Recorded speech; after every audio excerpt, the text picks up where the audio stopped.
الله وحده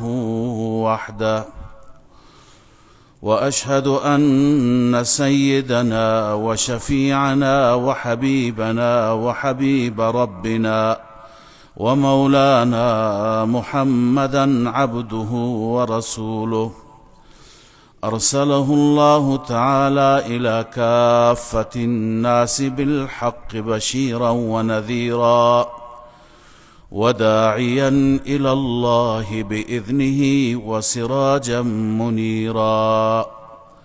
أما بعد، أعوذ بالله من الشيطان الرجيم. بسم الله الرحمن الرحيم. وإنه لذكر لك ولقومك وسوف تسألون. وقال سبحانه وتعالى: فالذين آمنوا به وعزروه ونصروه واتبعوا النور الذي أنزل معه أولئك هم المفلحون. إن الله وملائكته يصلون على النبي يا أيها الذين آمنوا صلوا عليه وسلموا تسليما. اللهم صل على سيدنا وشفيعنا وحبيبنا ومولانا محمد وعلى آله وأصحابه وأزواجه وأهل بيته أجمعين. سبحانك لا علم لنا إلا ما علمتنا إنك أنت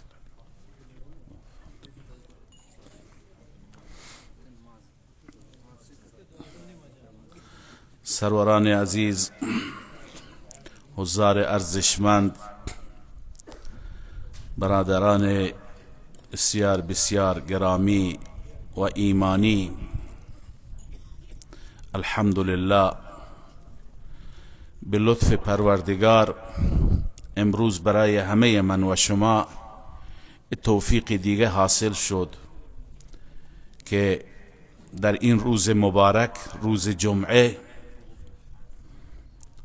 و در این مکان مبارک که هم مسجد هست و هم مدرسه هست، جایی هست که اینجا بهترین های این امت ما معتقدیم، نه اینکه ما معتقدیم، پیامبر عظیم الشأن من فرموده بهترین های شما اونهایی هستند که قرآن را یاد میگیرند و به دیگران یاد میدهند. جایی که اینجا متعلق به بهترین ها هست، به کسانی که شب و روزشون با کلام رب العالمین و با علومی که مربوط به همین کلام هست سپری میشه. ما امروز آمدیم اینجا و به چه مناسبت های زیبایی، به چه مناسبت های بزرگی، علاوه از این که برای ادای فریضه نماز جمعه آمدیم که نماز جمعه خودش یه فضیلت خاصی دارد، مژده‌هایی، بشارت‌هایی، خوشخبری‌هایی آمده که هر کسی که شرایطی که در سنت آمده رعایت می‌کند گناهانش بخشوده میشه از این جمعه تا اون جمعه. علاوه از این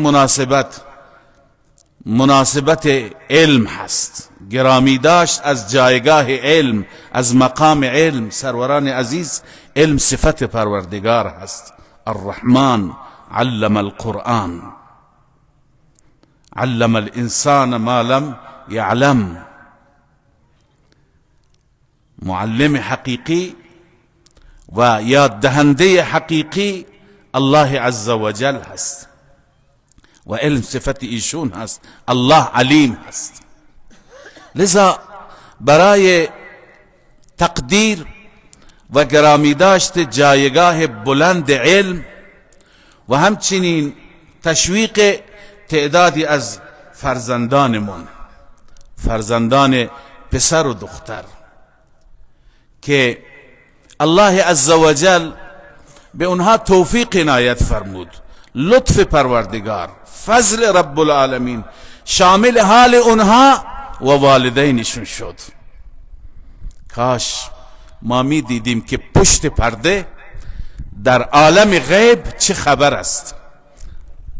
کسی که علم میخواند، کسی که قرآن میخواند، کسی که کلام رب العالمین را حفظ میکند، علومی که مربوط به اون هستند اونها را فرا میخواند و ادامه میدهد، الله عزوجل هم در این دنیا هم در اون دنیا تاج عزت به سر این افراد، این فرزندان و والدینشون. ولی خیلی چیزها عزیزان در پرده هست. ما که میگیم ایمان بالغیب در قرآن کریم آمده، ایمان بالغیب یعنی همین. بسیاری از این بشارت ها که آمده علما بیان میفرمایند اینها پشت پرده هستند، ما نمیبینیم. گاهی الله عزوجل نشان هم میده. کسی قرآن میخواند چه اثراتی دارد، کسی عبادت الله عزوجل میفرماید چه انوار و برکاتی دارد احساس میکند. از هزارتا و میلیون ها یکی الله نشان میده، اما اصل مبنا بر ایمان بالغیب هست. عزیزان تبلیغی همیشه مذاکره میکنند در این فضائل اعمال. حدیثی میاد که یه صحابی شبی سوره کهف میخواند. سوره کهف را که میخواند ابری آمد بالای سر و اسبی در خانه بود. این اسب چنان به دست و پا افتاد و چنان رم کرد که نزدیک بود فرزندش به نام یحیی اونجا لگدمال بشه. تلاوت را که متوقف میکرد اون اسب آرام میگرفت، میخواند دوباره همون حالت. آخر احساس خطر کرد، تلاوت نکرد، تلاوت را تعطیل کرد. صبح وقتی که به محضر رسول الله صلی الله علیه و سلم بیان کرد، آن حضرت فرمود به برکت این تلاوت که فرشتگان احاطه کردن، محاصره کردن تو را و خانه تو را، لذا الله عزوجل اون حالت را، اون وضعیت را پیش آورد. لذا گاهی عزیزان این چیزهای الله نشان میده، ولی همه اون چی که در خفا هست، در غیب هست، ما نمیبینیم. اگر شاید یکی از حکمت ها که اهل قرآن و اهل تفسیر می نویسند همینه که اگر الله عزوجل اون چی که واقعیت به ما نشون میداد همه ما می دیدیم، اون وقت دنیا در امتحان نمی ماند، نه کافری می ماند، نه فاسقی، نه فاجری، همه می آمدند و شروع می کردند به طاعت و عبادت، به نماز و تلاوت که عجب برکاتی داره. لذا الله تعالی میخواد دنیا دار امتحان باشه. وقتی که چشم را از این دنیا ببندیم، الله عزوجل دوباره چشمها را باز بکند، فکشفنا عنک غطاءک فبصرک اليوم حدید. اونجا چشمهای ما تیزبین است، همه چیز را میبیند. لذا این را عرض کردم که مناسبت بسیار والایی هست، فضائلی هست و چیزهایی هست که در خفا هست. ما به این منظور جمع شدیم. لذا هدف والا هست، مقدس هست، نیت بسیار زیبا هست. اولا و آخرا دعا بکنیم رب سبحانه و تعالی قبول بفرماید، که اگر قبولیتی نصیب بشه سبحان الله. اگر انسان عملی بکند و قبول نشه، به دیوار زده بشه، اون وقت واویلا است. الله تعالی همه اعمال ما را، چه زیادند چه کمند، همه اعمال را به بارگاه خودش قبول بفرماید. لذا این نکته اول بود که من لازم هست هم تبریک بگم به این عزیزان، به این فرزندان، پسر و دختر، تبریک بگم به والدینشون، به عزیزانشون، به نزدیکانشون که امروز الله عزوجل به اونها چنین شرفی عنایت فرموده و انشاءالله الله عزوجل در تداوم این شرف و در ادامه این نعمت الله تعالی همه این فرزندان را برای خدمت دین، برای کنیزی دین، برای خدمت کلام الله مجید قبول بفرماید و هر یکی از اینها را سربازی برای دین مبین اسلام بگرداند. و همچنین لازم هست تقدیر بشه، تشکر بشه از این عزیزانی که در این مجموعه اشاعت التوحید زحمت میکشند، از مدیریت بزرگوار مولانا حافظ عتیق العالم تا ناظم تعلیمات، ناظم عمومی و سرپرست کلاس های شبانه روزی، کلاس های شبانه، مکتب دختران، همه عزیزان که من بعضی ها را میدانم و بعضی ها را نمیدانم به صورت اجمال میگم، و تمام همکاران، دستاندرکاران مخلص اشاعت التوحید، الله عزوجل به همه اینها بهترین جزا و پاداش عنایت بفرماید. و این مدرسه واقعا یک مدرسه ای هست که در سطح شورای هماهنگی که ما یه شورای هماهنگی داریم، علمای سیستان و بلوچستان حدود 60 مدرسه هستند، یکی از بهترین مدارس که همیشه می درخشیده مدرسه اشاعت التوحید هست و اون هم میسر نبوده مگر با همکاری، پشتیبانی، حمایت شما اهل خیر. الله عزوجل به همه شما جزای خیر بده و قطعا انشاءالله شما نتیجه این کار را خواهید دید. و همچنین بجاست که یاد بکنیم از بانیان این خیر، علامه مولانا دوست محمد رحمه الله، مولانا غلام رسول رحمه الله، مولانا مراد محمد رحمه الله، همه اینها و بقیه مدرسینی و علمایی که اینجا کار کردند، زحمت کشیدند و امروز باقیات صالحات اونها را ما اینجا میبینیم، درو میکنیم و برداشت میکنیم و تحویل جامعه میدیم. الله عزوجل از این همه تلاش ها، از این همه کوشش ها، از این ثمرات خوب بهترین روح و ریحان را به روح همه این رفتگان برساند. همه اهل خیری که اینجا هر نوع حمایتی کردند، حمایت مالی، حمایت جانی، حمایت فکری، هر نوع پشتیبانی، خدمات، الله عزوجل به همه اینها جزای خیر عنایت بفرماید. قبل از بنده علماء بزرگوار که من به سخنرانی 2 نفر، حضرت مولانا محمد امین و مولانا عبدالحکیم سید زاده که به زیبایی صحبت کردند و مطالب بسیار ارزنده بیان فرمودند، همه ما استفاده کردیم. الله عزوجل اصل توفیق عمل عنایت بفرماید. این نکته عزیزان الان من خدمت شما بگم که نیات ما علاوه از این که ثواب باشد، رضای الله عزوجل باشد، نیت ما عمل کردن باشد. این نوع جلسات بسیار خیر و برکت دارد.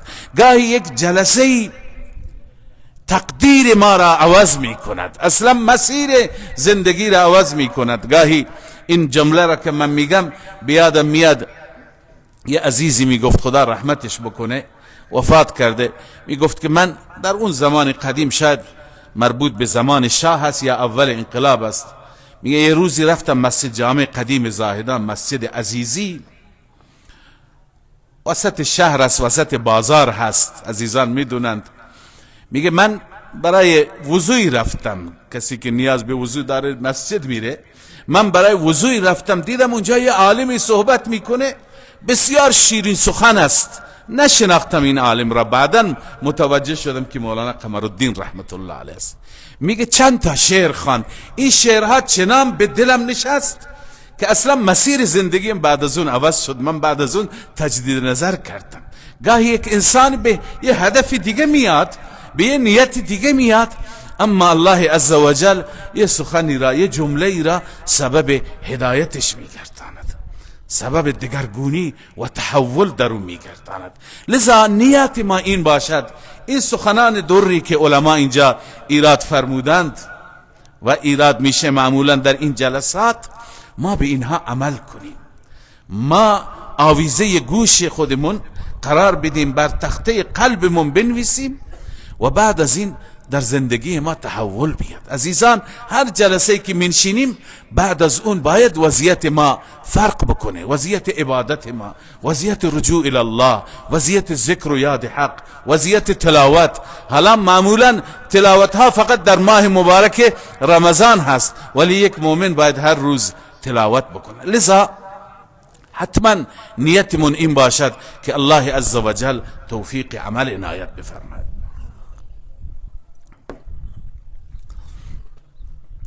در این وقت مختصر من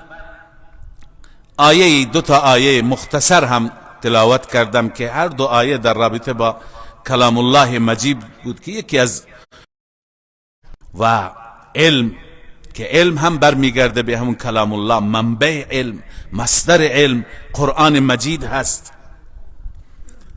الله عزوجل توفیق بده کلام پروردگار چنان کلامی نیست که هر کسی بتونه اون را توصیف بکنه، مگر اینکه با همون آیاتی که الله عزوجل خودش توصیف فرموده، خودش تعریف فرموده. سبحان الله، الله چه نعمت بزرگی به ما داده. عزیزان، کلام الله نعمتی هست که این نعمت هیچ نعمتی با این نعمت برابری نمی کند. و الله عزوجل تعبیرهایی که از این کتاب در قرآن یاد میکنه، تعبیرها ده تعبیر هستند. الله عزوجل یک جای میفرماید موعظه، بهترین موعظه کلام الله است. الله میفرماید شفاء لما فی الصدور، بهترین شفا برای امراض قلبی، امراض درونی، امراض باطنی، امراض روحی و معنوی که همه انسان ها معمولا گرفتار هستند، کلام الله مجید هست. الله این را در همین یک آیه 4 صفت بیان می‌فرماید. یا ایها الناس قد جاءتكم موعظة من ربكم و شفاء لما فی الصدور و هدى و رحمه. هدایت می‌فرماید، رحمت می‌فرماید. واقعا هدایت است، واقعا رحمت است، واقعا نور است. قد جاءكم من الله نور و کتاب مبین. چه اوصافی، چه تعریفاتی الله تعالی از این کلام می‌فرماید. ما یک نکته عزیزان من بگم که این که ما از کلام الله مجید تعریف می‌کنیم، در کلام الله مجید چی هست؟ آیا همین که تشویق فرموده به نماز و به زکات و به حج و به روزه و به معروفات و نهی از منکرات؟ اینها هم هست، اینها هم وجود داره. اما وقتی که نگاه میکنی واقعا قرآن چنان انقلابی ایجاد کرد که قبل از قرآن در میان انسان ها اصلا فکرش نبود. یک انقلاب درونی، یک تغییر اساسی قبل از قرآن مجید. من یکی دوتا از نمونه ها که اساتید ما بیان کردند خدمت شما عرض می کنم یا نوشتند. قبل از قرآن مجید دنیا دنیای عجیبی بود. همیشه از زبان علما احوال جاهلیت را می شنوید. عزیزان، مردم از نظر عبادت سرگردان بودند، هر چیزی را می پرستیدند، هر چیزی را عبادت می کردند. هر چیزی که فوق‌العاده بود، هر چیزی که مافوق الفطرت بود، هر چیزی که به انسانها نفع زیاد می بخشید، می گفت این خدای ماست، اونو عبادت می کردند. مثلا این خورشید چقدر نافع هست، چقدر مفید است، تمام دنیا را در یک لحظه روشن می کند. چه حرارتی، چه تابشی، چه گرمایی، چه نوری، چه فیضی، چه خیری برای ما، برای حیوانات، برای درختان، برای زمین، برای همه چیز داره. مردم که این همه خیر را دیدن، واقعا فوق العاده است، واقعا فوق الفطرت است. یکی از این نورافکنها را درست کرده بودند در دبی. حاکم دبی بر اون برج خلیفه زده بود تا 30 کیلومتر دریا را نور میاد، تمام دنیا جمع شده و ازش فیلم میگیرن، عکس میگیرن، چنان نورافکن عجیبی هست، ولی اینقدر فکر نمیکنه این نورافکن را که الله عزوجل درست کرده. انسان خیلی از آیات است الله عزوجل در قرآن میفرماید که خیلی از آیات است شما از کنارشون رد میشید، شما چرا فکر نمی کنید؟ باز هم معجزه میخواهید؟ این معجزه کوچیکی هست. لذا وقتی که مردم میدیدن میگفتند که این حتما بالاخره قدرت خدایی دارد، خورشید را عبادت میکردند، ماه را عبادت میکردند، ستاره ها را عبادت میکردند، هر چی که در زمین مفید بود عبادت میکردند. یه درختی که چند هزار سال عمر کرده و میوه خوبی داده، مردم میگفتند مظهر خداست، اون عبادت میکردند. به قول شاه عبدالعزیز رحمه الله یا شاه ولی الله رحمه الله که در الفوز الکبیر نوشته، یه رودی هست، یه نهری هست، هنوز هم در هندوستان گاهی از اخبار میشنویم که رود گنگ، سالها صدها نفر اونجا کشته میشن، میمیرند. مردم اونجا میرن خودشون را میشورند که هر کسی اینجا خودش را بشوید او دیگه پاک میشه از گناه و از هر آلودگی که داره، چون این رودی هست که از سالهای سال جاری بوده و نسبت به بقیه رودها فوق‌العاده هست. در گذشته رود نیل هر وقتی که آبش کم میشد، یکی از بهترین دختران خودشون را که زیبارودترین بود اون را قربان میکردند و میانداختند تو نیل. این نوع عبادت محسوب میشد. یعنی هر چی که ما فوق‌العاده بود، هر چی که فوق الفطرت بود، مردم او را پرستش میکردند. یه انسان فوق‌العاده بود، دارای کمالاتی بود، دارای زیبایی هایی بود، دارای اخلاق خوبی بود، دارای جود و سخایی بود، مردم عبادتش میکردند. لات که یکی از بت‌های معروف هست، در قرآن هم ذکرش آمده، افرأیتم اللات والعزی. این لات فردی بود، کان رجل یلت السویق، مردی بود که برای مردم و برای حاجی ها در زمان جاهلیت سویق و ستو را قاطی میکرد و شربت درست میکرد و به حاجی ها میداد. بعد از اینکه فوت کرد مردم گفتن سبحان الله، این عبادت میکردند، مجسمش را درست کردن، بتش را. مردم مکه بت پرست به معنی اینکه سنگ پرست نبودند، سنگ را به شکل انسان ها درست میکردند، به شکل حضرت ابراهیم حتی درست کردند، به شکل سیدنا اسماعیل، به شکل حابیل، بت هبل.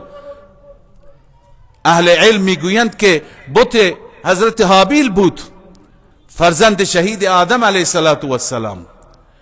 به اشکال مختلف در سوره نوح که 5 تا بزرگ آمده، 5 تا بت هستند، در واقع 5 تا از بزرگان، پس اونها سنگ پرست نبودن. بعضی ها میگن چرا آیاتی که مال سنگ پرستان هست شما برای ما میخوانید؟ ما اگر تعظیم میکنیم، سجده میکنیم برای انسانهای مقدس. نه، اونها هم انسانهای مقدس را عبادت میکردن. اونها هیچ وقت اسم فرزندشون را عبدالحجر و عبدالصنم نمیگذاشتند، عبدود میگذاشتند. یک شخصیتی را مد نظر داشتند، فقط اون شخصیت را به شکل مجسمه درست کرده بودند. لذا عزیزان، اون زمان مردم قبل از بعثت قرآن مجید همه چیز پرست بودند، تنها بت پرست نه. این تعبیر استاد ما رحمه الله هست، میگه همه چیز پرست. خورشید را عبادت میکردند، ماه را عبادت میکردند، ستاره را عبادت میکردند، فرشته ها را عبادت میکردند، جنات را عبادت میکردند، انسان ها را عبادت میکردند، سنگ و چوب ها را عبادت میکردند، درخت ها را عبادت میکردند، هر چیز را عبادت میکردند بجز الله عزوجل. لذا این دیدگاه بود، این عقیده. قرآن آمد یک انقلابی ایجاد کرد. قرآن آمد فرمود که همه اون چی که در خدمت شما هست، در اختیار شما هست، اینها خادم شما، اینها نوکر شما، اینها برای خدمت شما. و سخر لکم ما فی الارض جمیعا، قرآن فرمود هر چی که در زمین هست اینا همه الله برای شما مسخر کرد. و در جای دیگه فرمود و سخر لكم الشمس والقمر دائبین و سخر لكم اللیل والنهار و آتاكم من كل ما سألتموه. این ماه و خورشید و اینا در خدمت شما هستند. اینها شما عرض کنم که مخدومید، اینا خادمند. شما انسان با شرفید، شما را الله کرامت داده، شما خود را گم کردید. لذا الله تعالی این دیدگاه را داد. الان روی حرف میاد. در تفسیر قرطبی غالبا یک داستانی نوشته که در زمان یکی از خلفای عباسی، یکی از نزدیکان خلیفه، شبی بیرون نشسته بود، شب 14 بود، شب بدر کامل بود. ماه را نگاه کرد، خانومش را نگاه کرد، 3-4 بار آخر به وجد آمد، به خانومش گفت اگر از این ماه زیباتر نباشید تو طلاقی. سبحان الله، این چه کلمه بود. خانومش فوراً خودش را جمع کرد. کی میتونه از ماه زیباتر باشه؟ هر کسی که زیبارو باشه میگه مثل ماه هست، مثل ماه هست. ماه دیگه علما میدانن مشبه بهی دیگه در اون وصف خیلی باید بیشتر و بالاتر باشه. لذا خانمش رفت. روز بعد به دامن خلیفه افتاد، من چنان اشتباهی کردم، چنان غلطی. خلیفه علما را جمع کرد. علما جمع شدن، اصحاب مذاهب مختلف. بالاخره همه گفتن زنش طلاق شده، کی میتونه از ما زیباتر باشه؟ حالا اینجا مفتی صاحبان هم تشریف دارند، من فقط نقل میکنم، بحث فتوا به جای خودش نمیخوام. ولی نوشتن یک گوشه یکی از شاگردان ابو حنیفه رحمه الله نشسته بود، او هیچی نمیگفت. به او گفتن که تو چرا صحبت نمی کنی؟ گفت من نظرم با نظر شما متفاوته، بهتر همین که اظهار نظر نکنم. گفتن نه، نظرت بگو. گفت من معتقدم زنش طلاق نشده. چرا زنش طلاق نشده؟ مگر میتونه انسان از ما هم زیباتر باشه؟ خدا فرموده بله.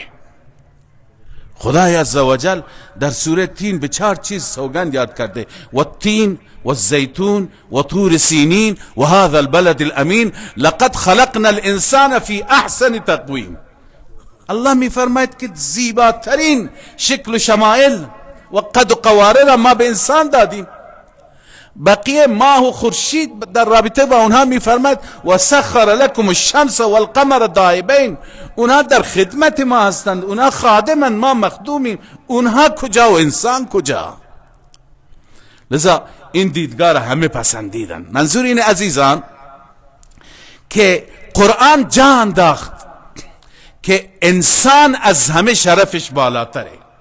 بعد از اون تقدسی که مردم قائل بودند، کسانی که پیرو قرآن شدند، اون تقدس را کنار گذاشتند. علم هم به همین دلیل پیشرفت کرد. بعد از اون پژوهش و تحقیق و اکتشافات در رابطه با همه عالم گرفته شد. انسان چون تا وقتی که اعتقاد داشته باشد به تقدس کسی، به تقدس چیزی، هیچ وقت نمیره تحقیق نمیکنه. ما اجازه نداریم در رابطه با ذات پروردگار بالاخره بحث بکنیم. ها، مخلوقات را باید ببینیم. اینکه الله عزوجل حتی در حدیث آمده که کی خلق شده و کی او را خلق کرده، اینا جز مقدسات هستند. و عرض کنم که هر کسی که در تقدسات دست بزند مشکل با مشکل مواجه میشه. لذا قبلا مردم در رابطه با همین هایی که عرض کردم هیچ نوع تحقیقی هم نمی کردن، مقدس می شمردن. بعد از اینکه قرآن آمد و گفت نه، اینها همه مخلوقند، همه مثل شما پیدا شده پروردگار هستند، برای هدفی و اهدافی الله تعالی اینها را آفریده. بعد از اون مردم رفتن به کره ماه هم رسیدن، به کره مریخ هم رسیدن. علم پیشرفت کرد. این که ما میگیم پیشرفت علم مرهون کلام رب العالمین است، یکی از دلایلش همینه. لذا مردم دنبال کردن. و همچنین انسانها یکی دیگر از انقلاباتی که قرآن ایجاد کرد، این دومی بسیار مهم است عزیزان، اون اینه که در دنیا اختلاف بود، تفرق بود، باز یک سری اتحادیه هایی هم بود، وحدت بر اساس قومیت بود که ما دوباره داریم اون زنده میکنیم. حالا یه انقلابی شروع شده، بالاخره انقلاب اقوام، قبائل، طوائف، هی با هم وحدت میگن. صله رحمی خوبه، اما این وحدتی که بر اساس قوم باشد، قوم ما چند نفره؟ 2000 نفر، 3000 نفر با هم متحد میشیم، بقیه بیرونه. وحدت اون زمان هم بر اساس قوم بود، وحدت بر اساس فامیل بود، وحدت بر اساس زبان بود، وحدت بر اساس رنگ بود، وحدت بر اساس منطقه بود. اما اسلام آمد و همه قرآن مجید همه اینها را از بین برد. قرآن مجید فرمود که همه شما بنده خدا هستید، چه سفیده، چه سیاه هست، چه عربه، چه عجمه، چه این طایفه، چه اون قومه، همه هیچی که بالایی ندارد، همه شما پیش پروردگار به عنوان عبید الله هستید، هر رنگی داشته باشید. ان کل من فی السماوات والارض، ان کل من فی السماوات والارض الا آتی الرحمن عبدا. همه اینهایی که در آسمان و زمین هستند، حتی فرشتگان، اینا در محضر الله عزوجل به عنوان عبد میاند. لذا بعد از اون اتحادی که بر اساس قومی بود، اوس یک اتحادیه داشت، خزرج یک اتحادیه داشت، سالهای سال با هم جنگ میکردن، با هم درگیر بودن، همه اینها را رسول الله صلی الله علیه وسلم در پرتو آیات الهی از بین برد. همه متحد شدند، همه یک جان شدند. حالا مسلمانی که در غزه شهید میشه، اینجا برادر مسلمان من میبینم اشکش میریزه، انگار برادرش کشته شده، شهید شده در دورترین نقطه. این چه چیزی این پیوند را قائم کرد عزیزان؟ این همین قرآن بود. قبلا اتحادیه ها بر اساس اون مسئله، الان وحدت بر اساس چی هست؟ بر اساس این همه ما بنده خدا، بر اساس ایمان هست، بر اساس بندگی خدای عزوجل هست، بر اساس برتری، بر اساس تقواست. یا ایها الناس انا خلقناكم من ذكر وانثى وجعلناكم شعوبا وقبائل لتعارفوا ان اکرمکم عند الله اتقاکم. حالا برتری بر اساس تقواست.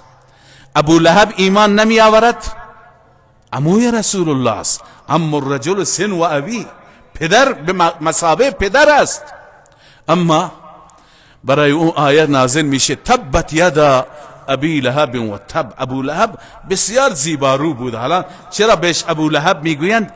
بعضی از علما میفرمایند به سبب اینکه از بس زیبا بود، چهرهش میدرخشید، گویا بر این گونه‌هایش و رخسارهایش اینها مثل شعله، لهب به معنی شعله آتش است، مثل شعله می درخشید، قرمز بود، سرخ بود.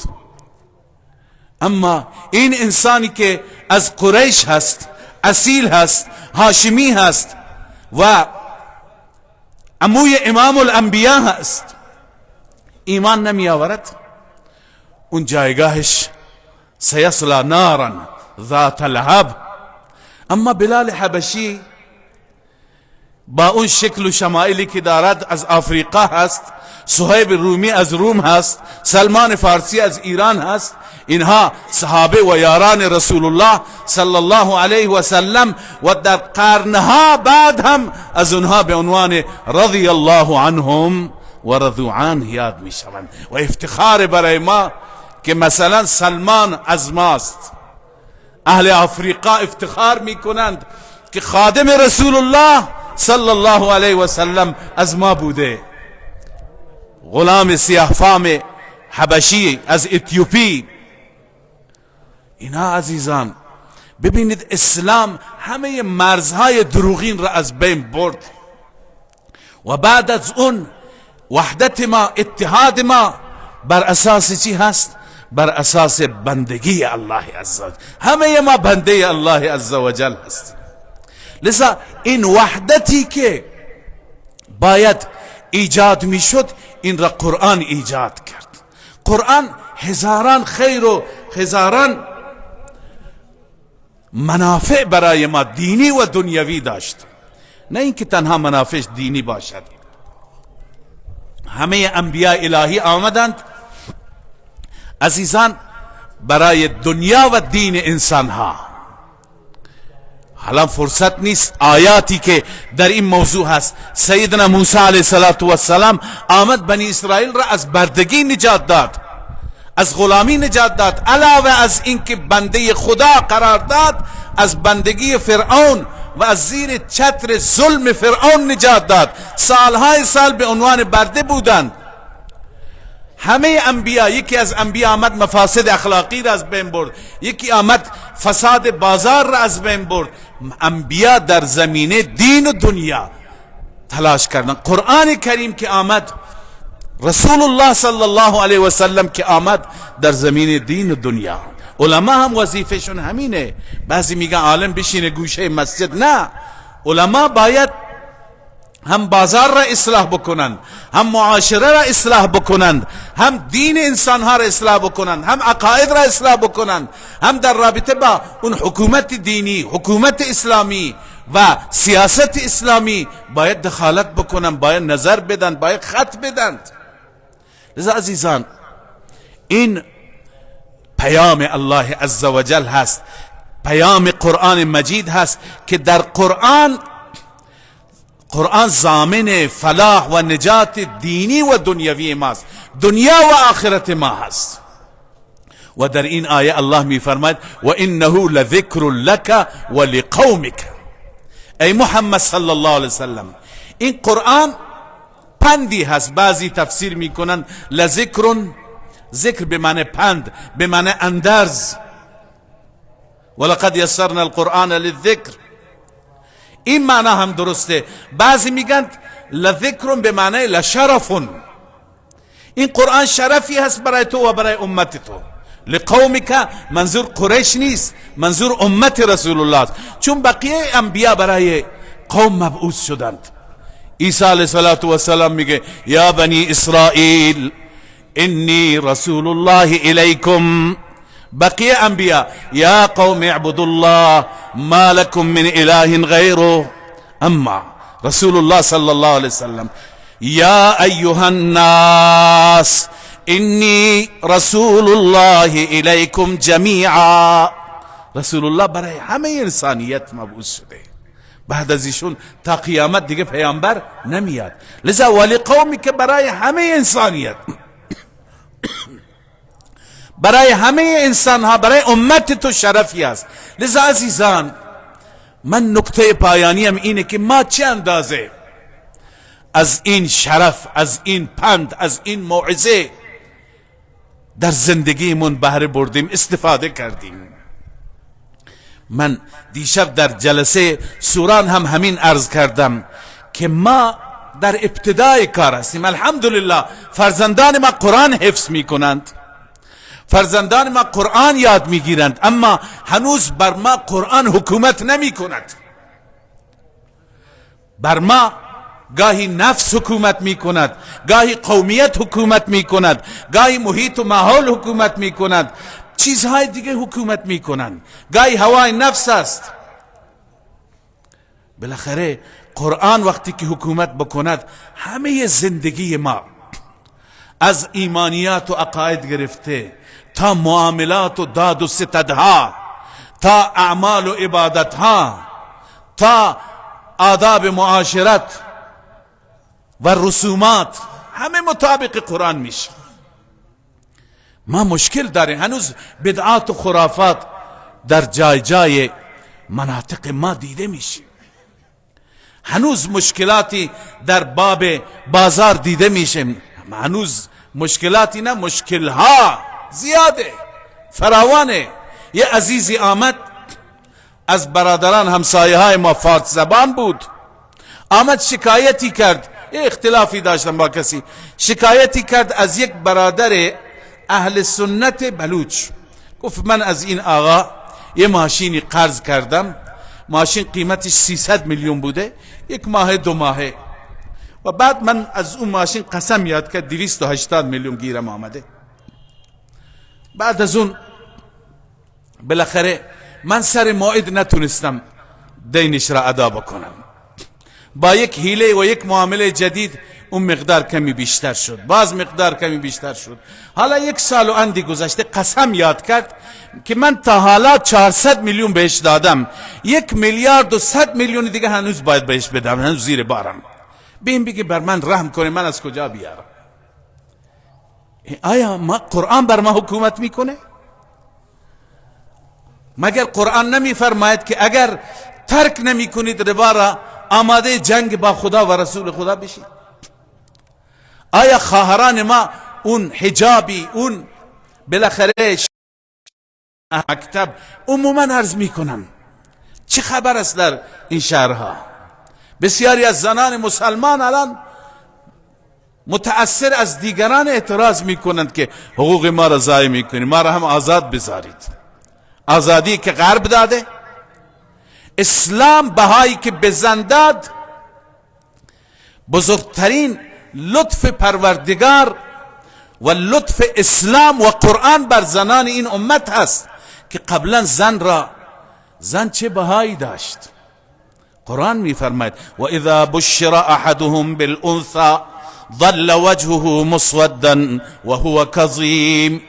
هرگاه یکی را خوشخبری میدادی که خانه دختر پیدا شده، چهرهش سیاه میشد، پر غم میشد که نمیدونست چیکار بکنه. یتوارا من القوم من سوء ما بشر به ایمسکه علی هون ام یدسه فی التراب. از قوم مخفی میشد، خجالت میکشید در جامعه ظاهر بشه که این دختری که در خانه من متولد شده چیکار بکنم؟ این را با ذلت و خواری تو خونم نگه دارم که فردا کسی به عنوان داماد بیاد، یا این را خاک بکنم، دفنش بکنم زنده زنده؟ این جایگاه زنان بود. زنی که در خانه مردی قرار داشت، اون زن وقتی که برایش عادت ماهیانه پیش می آمد، مثل بلا نسبت و بلا تشبیه حیوان باید جداگانه زندگی می کرد. خیلی چیزها بود، اما قرآن آمد، اسلام آمد، رسول الله صلی الله علیه وسلم آمد، به زن بها داد. رسول الله صلی الله علیه وسلم زمان زن را به 3 مرحله اونطوری که از احادیث برداشت میشه تقسیم کرد. یک زمان، این زمانی است که دختر است و متولد میشه، نیازی نیست پدر ناراحت بشه. بعضی از جوانان ما هنوز اون خوی جاهلیت را دارند، هی به زن منت میذارند. بعضی میگن میریم تجدید فراش میکنیم، چرا دختر میاری؟ استغفر الله. اینم دلیل؟ حالا کسی نیازی داشته باشه اون جای خودش، ولی به خاطر این زن را تنبیه کردن. بعضی این کار را کردن، تنبیه شدند، که نمیگم چه تنبیهاتی، ولی اون زمان دختری که متولد میشد این بود. آیه را خدمت شما تلاوت کردم، رسول اکرم صلی الله علیه وسلم بشارت دادن هر کسی که در خانهش 2 تا دختر و در روایت دیگه هست 3 تا دختر، اینها را پرورش بده، تربیت دینی، تربیت اسلامی، حیا، حجاب، عفت، پاکی، و اینها را بزرگ میکنه و به خانه بخت میفرسته. در روز قیامت من و او در کنار هم در بهشت خواهیم بود. چه بشارت بزرگی! و بعد این مرحله ابتدایی که یعنی برای دختر داشتن ناراحت نباشید. ببین بهای که اسلام بعد از این که میشه زن و همسر یک انسان، این زمان رسول الله صلی الله علیه وسلم میفرماید خیارکم خیارکم لاهله، بهترین شما کسانی هست که بهتر باشد نسبت به خانوادهش. اخلاق خوبی داشته باشه، رفتار خوبی داشته باشه. قرآن میگه ولهن مثل الذی علیهن بالمعروف. هر حقی که مال مرد بر زن است همون حق را زن بر مرد داره. این حق یک طرفه نیست، دو طرفه هست. سوره به نام نساء آمد در قرآن کریم، به نام رجال سوره نداریم. تأکیداتی که الله عزوجل داره. من از علما خواهش میکنم آیاتی که در رابطه با زنها هست، چه در سوره طلاق چه در سوره نساء، مطالعه بفرمان. شاید تا حالا دقت نکردن. هر دستوری که خدا میده در رابطه با حق زن، پایان اون آیه اکثرا اینطور است. الله میفرمه واتقوا الله. سبحان الله. معنیش اینه که در رابطه با زنهایتون از خدا بترسید. همینه دیگه. معنی حقش را تلف نکنی. جایگاه، این جایگاه را قرآن بهش داده. و مرحله سوم، مرحله چیه؟ این زن میشه مادر. سبحان الله.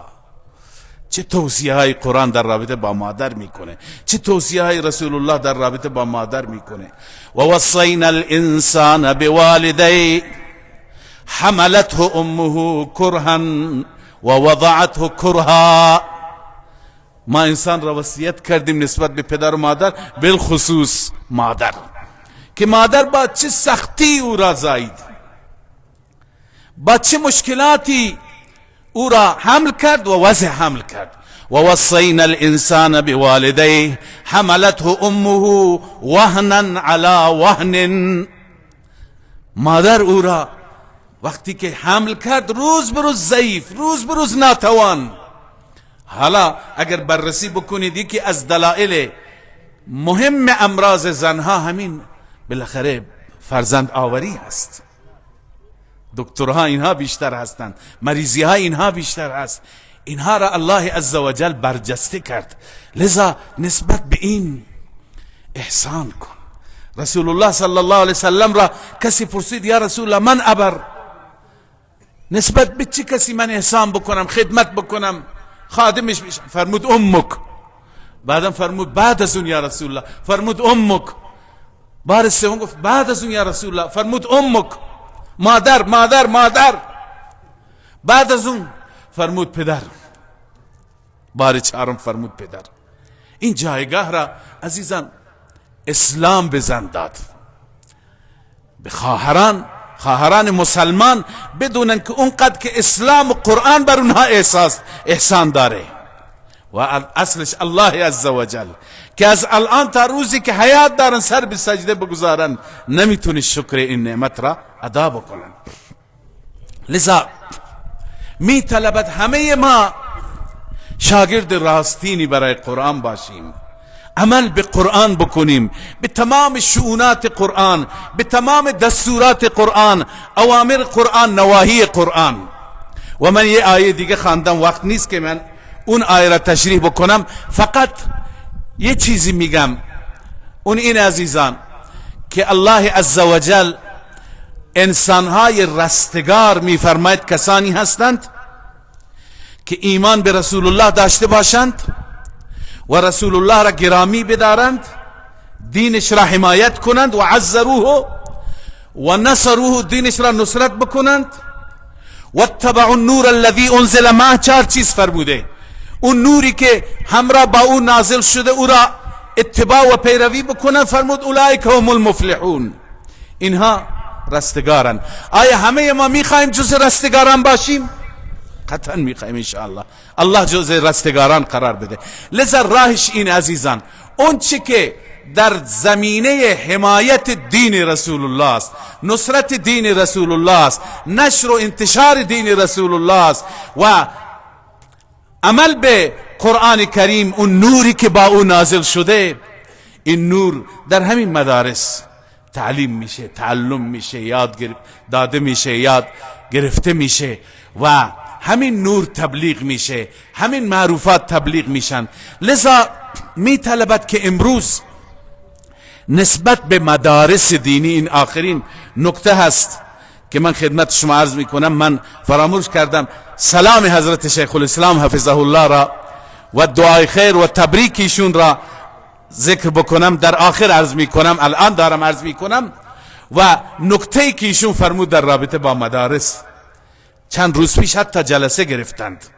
شما میدونید که الان، دیشب هم با بعضی از علما صحبتی داشتیم، همین شکایت بود که الان استقبال مردم از مدارس دینی ضعیفتر شده. الحمدلله حمایت مالی هست، ولی فرزندان خودشون را اونطوری که شاید و باید هست نمیفرستند. الان بعضی از مدارس ما طلاب و عزیزان مهاجر بودند که اینها را بالاخره هم عزیزان لطف کردند و بیرون کردند.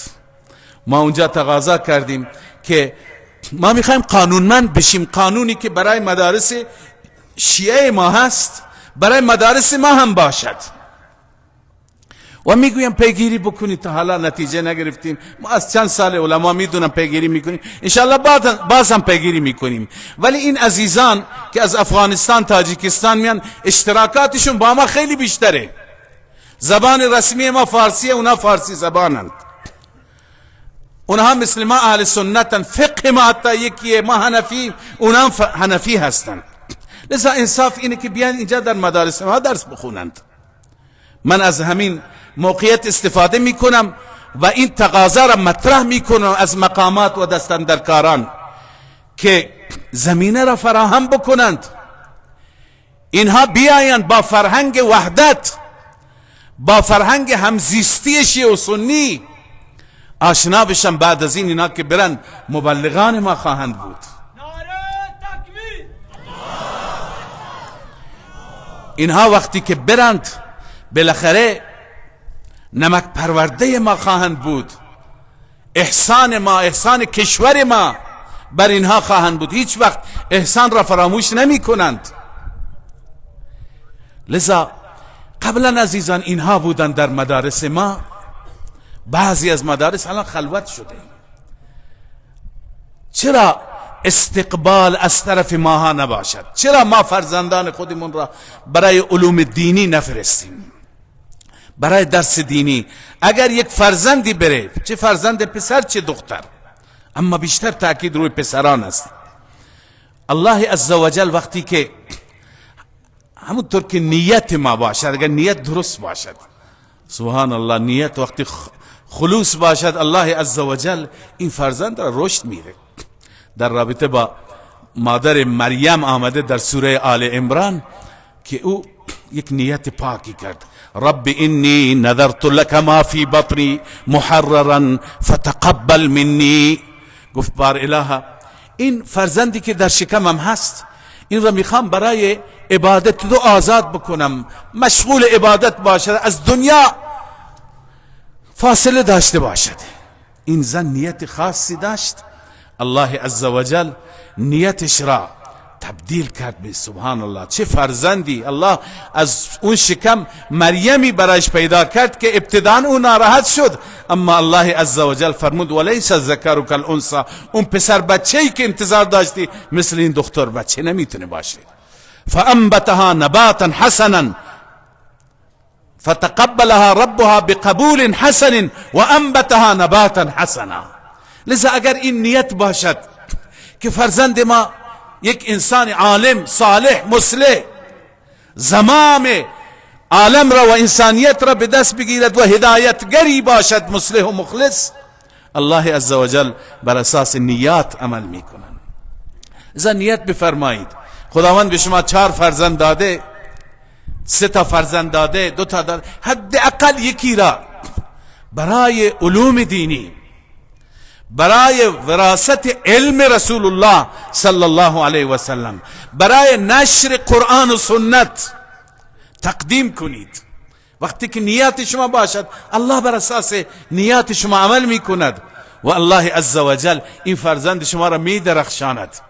ما بریم به جهان آخرت، تو قبر انشاءالله خیر و حسنات و برکات به ما میرسد. از نظر دنیا هم بعضی مردم دغدغه دارن آینده شغلیشون چی میشه. بالاخره شوخی بعضی جلسات من میگم که به نظر من زندگی ما ملاها کمتر از زندگی شما نیست. بعضی وقتا الله عزوجل خیلی زندگی راحت تری عنایت میفرماید، ولی هدف این نیست. ما معتقدیم هر کسی که رزقی را الله برایش مقدر کرده کم یا زیاد اون رزقش بهش میرسه. الله میفرماید و کم من دابة و کأی من دابة لا تحمل رزقها الله یرزقها. خیلی حیوانات هستند چارپایان هستند که حتی نمیتونه یک لقمه رزقش را با خودش برداره، هر جا که گرسنه میشه الله همونجا برایش مقدر میکنه. خیلی ها هستند از عزیزان که مدارک بالا گرفتند، لیسانس و فوق لیسانس و بالاتر، ولی در به در دنبال کار میگردند. یک عزیز دیگه هست نوشتن نامش بلد نیست، ولی خدا اینقدر بهش داده که کامپیوترها نمیتونه حساب بکنه. لذا رزق را الله مقدر کرده، برای این دغدغه داشته نباشیم. ما اگر میخوایم این دین به همه جا برسد، آنگونه که رسول الله فرمود هر خانه خشتی و گلی و خانه پشمی، هر چادر سیاه و خیمه برسد، ما باید خودمون را تقدیم بکنیم، ما باید جگرگوشه هایمون را تقدیم بکنیم. لذا این مطلب بسیار مهم هست و نکته اساسی این هست و نصرت دین رسول الله هم همین است. و عزروه و نصروه، امروز گرامی داشتن، امروز حمایت کردن، امروز نصرت کردن. یکی از صورتهای مهمش اینه که ما فرزندان خودمون را، جوانان را تقدیم بکنیم برای فراگیری علوم دینی. انشاءالله این را همه تون نیت بکنید. الله عز وجل از ما قبول بفرماید. الله تعالی این جلسه را جلسه میمون و مبارکی بگرداند و الله عز وجل اثراتش را، ثمراتش را برای همه ما مفید بگرداند، نافع بگرداند.